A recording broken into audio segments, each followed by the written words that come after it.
Hello guys, আসসালামু আলাইকুম। সকলে কেমন আছেন? আলহামদুলিল্লাহ আমি ভালো আছি। আসলে বাংলাদেশ থেকে অনেকে যারা নতুন আসেন তারা অনেক হতাশার মধ্যে থাকেন যে আসলে আপনাদের কাজ থাকে না। আসলে আপনারা কাজ খুঁজে পান না। যদি ইতালিতে এমন কেউ থাকেন যে আপনারা কাজ খুঁজে পাচ্ছেন না কিংবা আপনাদের কোনো কিছুই করার নেই, তাহলে তারা অবশ্যই আমাকে ইনবক্সে মেসেজ করবেন, আমাকে রিপ্লাই দিবেন। আমি আপনাদের কাজের ব্যবস্থা করে দিব। কিন্তু শর্ত হচ্ছে একটাই, আপনাকে অবশ্যই ডকুমেন্ট থাকতে হবে। ডকুমেন্টগুলো হচ্ছে আপনার কাজের পারমিট থাকতে হবে, যেটাকে বলা হয় ওয়ার্ক পারমিট। তারপর হচ্ছে আপনার তেসরা সানাতোরিয়া মেডিকেল কার্ড থাকতে হবে। তারপর হচ্ছে আপনার একটা ব্যাংক অ্যাকাউন্ট থাকতে হবে।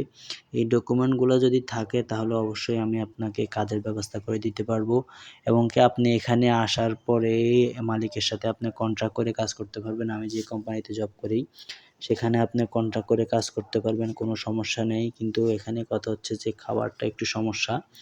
খাবারটা আপনাকে নিজেই খেতে হবে, আর বেতনও আলহামদুলিল্লাহ খারাপ না, ভালোই দিবে। আর আরেকটা সুবিধা হচ্ছে যে আমি যেখানে চাকরি করি সেখানে মালিক আপনাকে বাসা দিবে, আপনার থাকার বাসার জন্য টেনশন করতে হবে না। আর মূলত হচ্ছে যে যারা কাজ করতে ইচ্ছুক অবশ্যই আমাকে জানাবেন, যদি সত্যিকারই কাজ করতে ইচ্ছা থাকে। কিন্তু এসে ১ সপ্তাহ থেকে চলে যাবেন সেটা হবে না। আপনি এসে আপনাকে একটু ধৈর্য ধরে কাজ করতে হবে। তো সকলে ভালো থাকবেন, সুস্থ থাকবেন। আসসালামু আলাইকুম।